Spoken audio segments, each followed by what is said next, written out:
Welcome to TLC Tyson's Corner, folks. I'm Dr. Holzman, and today we're going to do a seminar. It's the same seminar we do kind of weekly, and the idea behind it is just kind of a casual discussion for you. You'll get to ask questions of a surgeon, and it's usually very informative.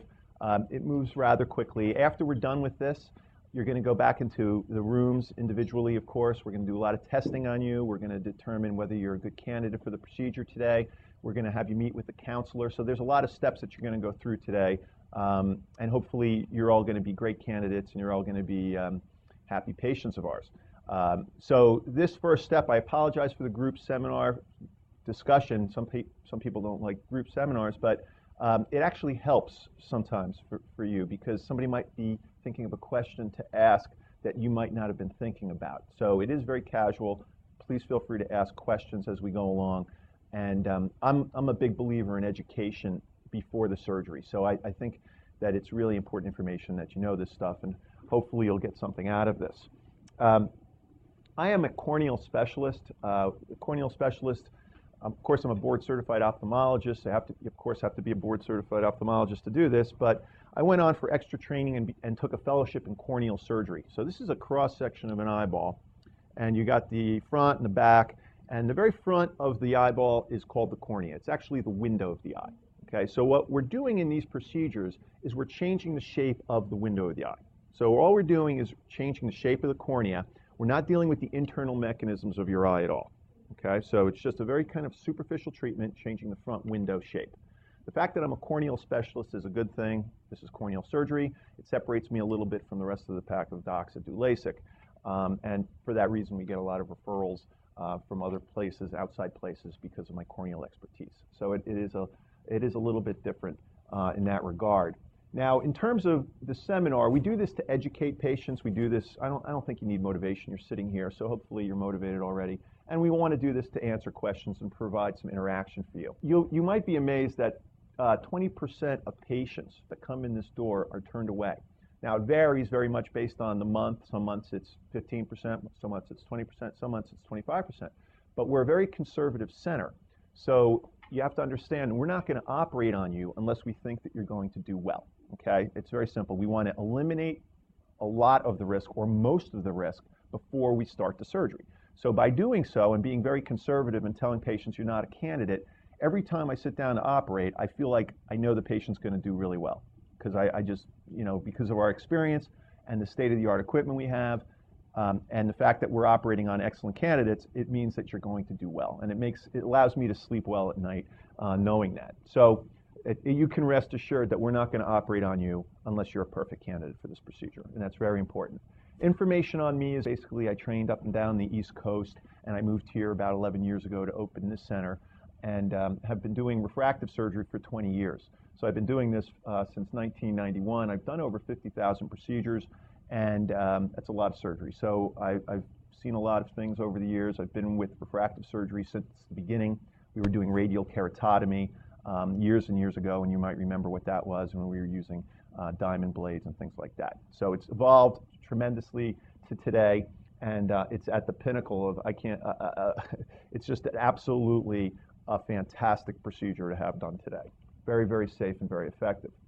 Who has it done? Well, we do a lot of occupational surgery at this center. We do a lot of military, we do a lot of pilots, we do a lot of FBI, we do a lot of firefighters.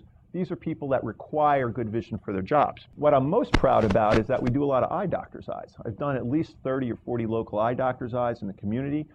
Certainly they know where to go if they want to have their eye surgery, and they come here. So I'm very, very proud of that fact, and I've operated on many, many more of their family members. So that's something that I'm kind of proud of. But you're probably here because you can't tolerate glasses or contacts, and that's the most common reason. And you have a refractive error. That's what makes you need to wear glasses or contacts. So you are either nearsighted or farsighted with astigmatism.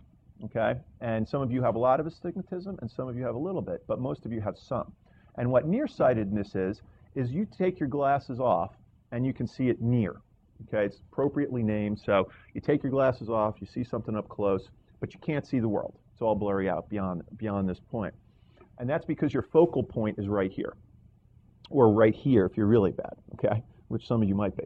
So the problem with nearsightedness is that the cornea is too steep. So the corneal dome sticks out a little too far. And when you look at a distant street sign, let's say it's this object out here, a street sign, it's focused right inside the jelly of the eye, and it needs to fall on the back wall of the eye in order for you to see it clearly.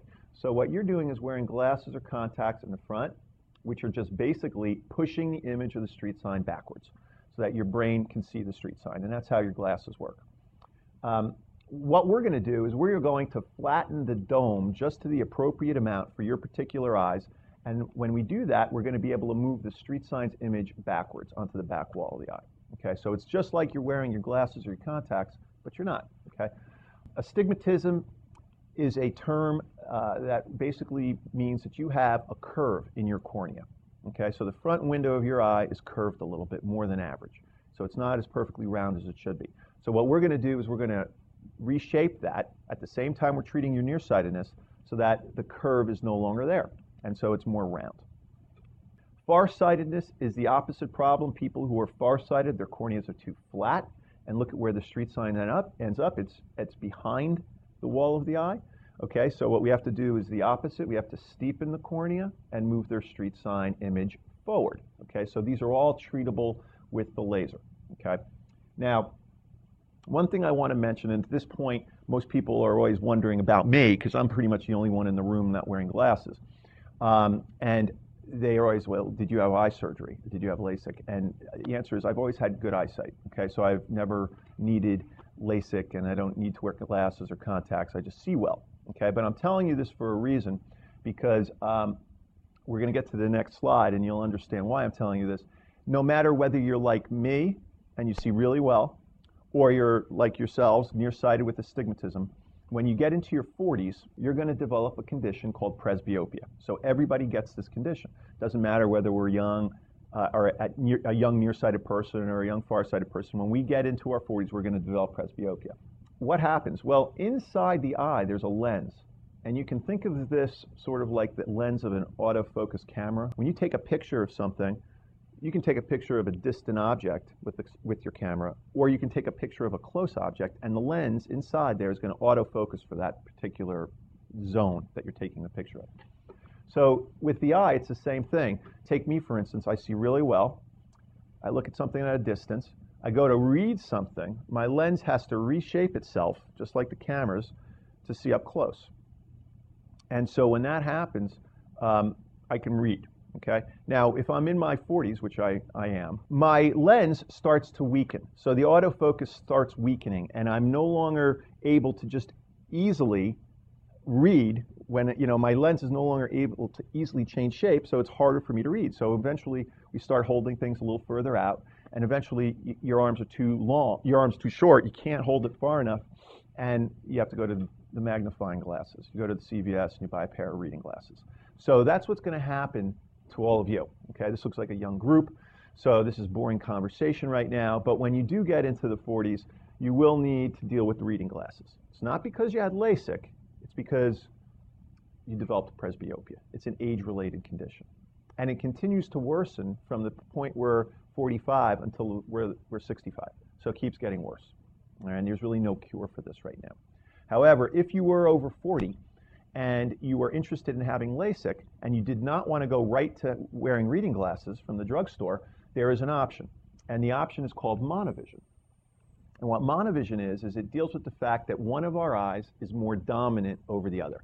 So in my case, it's my right eye. It's my dominant eye. So I would take a picture or shoot a camera with my right eye, or shoot a gun with my right eye. Okay? So what we would do is we would fix the right eye, the non-dominant eye, for 20/20 for distance, and then we would leave the other eye a little bit nearsighted so it could read a menu. And so you've got one eye seeing better at distance and one eye seeing better at close, and the two eyes together work rather well together usually. We can test this out for patients before the surgery, and usually that seriously decreases the patient's need for needing reading glasses. Okay, so that's something called monovision. Now, we don't do that on pilots, and we don't do that on surgeons, but on people who are just kind of, want to decrease the dependency on reading glasses, we do that.